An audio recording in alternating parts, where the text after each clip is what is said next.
आप सभी को जय मसीह की। आज का पवित्र वचन है लूका 12 का पाखंड के विरुद्ध चेतावनी। तो इस वीडियो को पूरा ध्यान से आप लोग जरूर सुनना, जो कि बहुत इम्पोर्टेंट वचन है। तो जितने भाई बहन वचन को सुन रहे हैं तो वचन पे विश्वास करना। प्रभु आप सभी को आशीष देंगे और बहुतायत से आशीष दें। तो आइए हमारे साथ परमेश्वर के पवित्र वचन को पढ़िए और विश्वास करिए। इतने में जब हजारों की भीड़ लग गई, यहाँ तक कि वे एक दूसरे पर गिरे पड़े थे, तो वह सबसे पहले अपने चेलों से कहने लगा, फरीसियों के कपटरूपी खमीर से चौकस रहना। कुछ ढका नहीं जो खोला ना जाएगा, और ना कुछ छिपा है जो जाना ना जाएगा। इसीलिए जो कुछ तुमने अंधेरे में कहा है वह उजाले में सुनाया जाएगा, और जो तुमने कोठरियों में कानों कान कहा है वह छत पर से प्रचार किया जाए। हालेलुया। किस से डरे?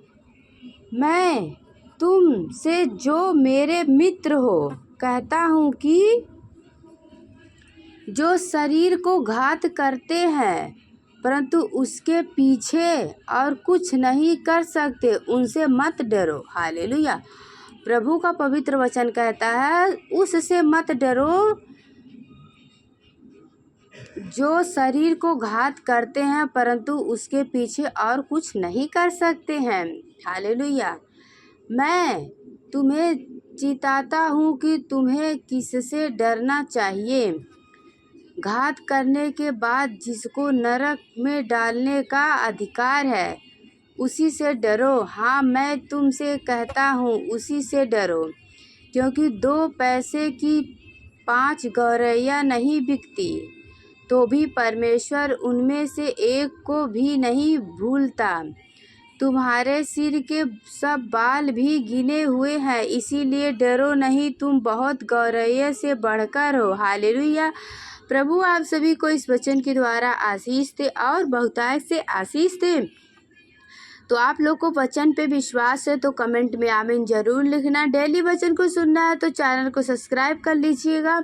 देखिए, परमेश्वर के पवित्र वचन को सुनना अच्छी बात है और पढ़ना भी अच्छी बात है, परंतु विश्वास करोगे तो ही आशीष पाओगे। जब आप लोग परमेश्वर के पवित्र वचन को सुनते हो, पढ़ते हो, तो प्रभु के वचन पे विश्वास किया करो। प्रभु आप सभी को आशीष देंगे। चाहे कोई भी परेशानी हो या मुसीबत या संकट हो, सिर्फ परमेश्वर से कहिए, प्रभु सब दूर करेंगे। प्रभु के वचन में लिखा गया है, बोझ से दबे हुए लोग मेरे पास से आओ, मैं तुम्हें विश्राम दूंगा। तो प्रभु के पास आइए, वो आपको आनंदित रखेंगे, उद्धार देंगे, आशीष देंगे। यीशु आपसे बहुत प्यार करते हैं, इसलिए अगर आप किसी से प्रेम करते हो तो उनकी आज्ञाओं को मानिए। हालेलुया। तो आइए हमारे साथ प्रभु के वचन को आगे और पढ़ते हैं। प्रभु का वचन कहता है, मैं तुमसे कहता हूँ जो कोई मनुष्य के सामने मुझे मान लेगा उसे मनुष्य का पुत्र भी परमेश्वर के स्वर्गदूतों के सामने मान लेगा। परंतु जो मनुष्य के सामने मेरा इनकार करे उसका परमेश्वर के स्वर्गदूतों के सामने इनकार किया जाएगा। हालेलुया। जो कोई मनुष्य के पुत्र के विरोध में कोई बात कहे उसका वह अपराध क्षमा किया जाएगा, परंतु जो पवित्र आत्मा की निंदा करे उसका अपराध क्षमा नहीं किया जाएगा। जब लोग तुम्हें सभाओं और हकीमों और अधिकारियों के सामने ले जाएं तो चिंता ना करना कि हम किस रीति से यह क्या उत्तर दें या क्या कहे, क्योंकि पवित्र आत्मा उसी घड़ी तुम्हारे सीख देख कि क्या कहना चाहिए। हालेलुया। सीख देगा कि क्या कहना चाहिए। हालेलुया। आइए एक और वचन जानते हैं जो कि ये भी बहुत इम्पोर्टेंट वचन है। तो हमारे साथ इस पवित्र वचन को पढ़िए। प्रभु आप सभी को आशीष देंगे। परमेश्वर का पवित्र वचन कहता है, फिर भीड़ में से एक ने उससे कहा, हे गुरु, मेरे भाई से कह कि पिता की संपत्ति मेरे साथ बांट ले।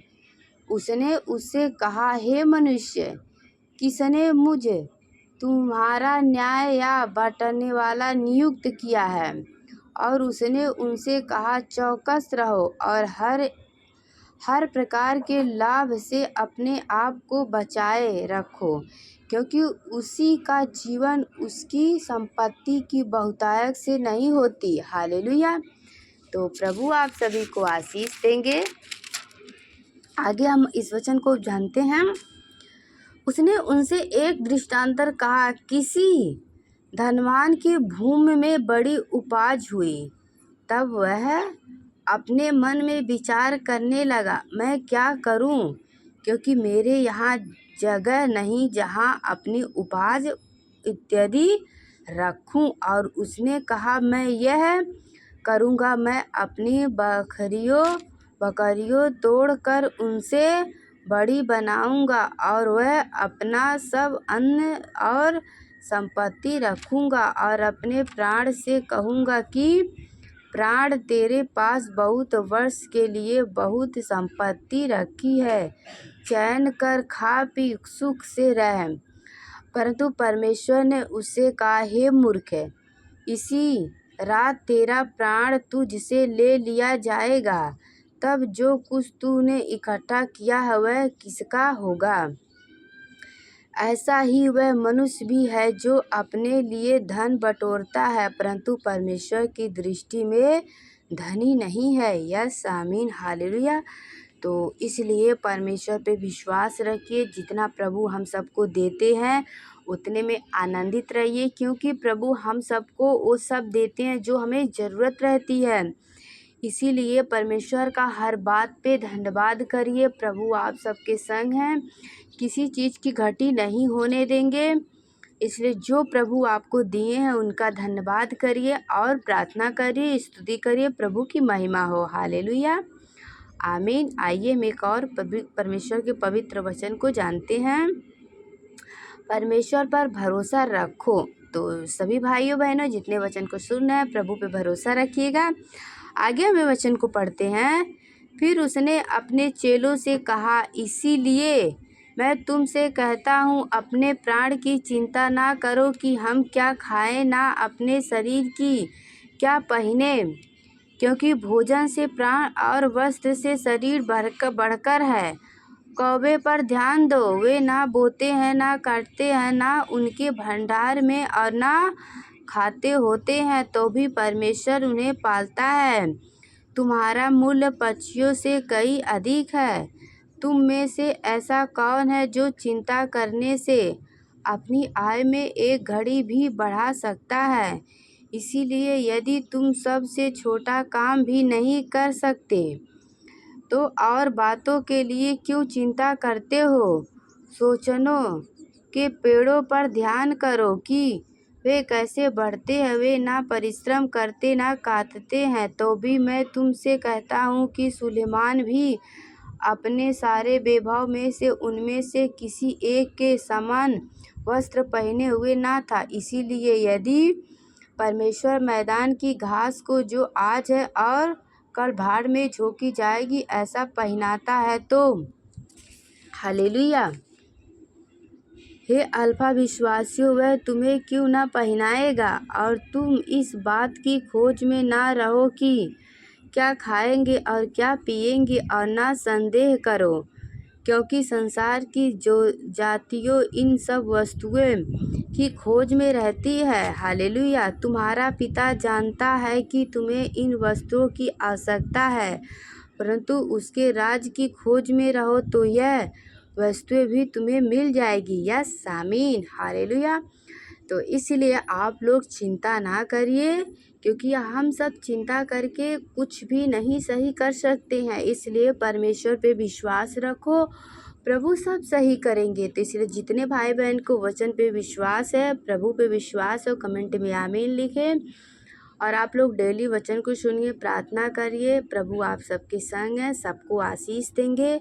जितने भाई बहन ने वचन को सुना है, विश्वास किया, प्रभु उन्हें और उनके परिवार को सलामत रखे, आशीष दे। आमीन। जय मसीह की। God bless you.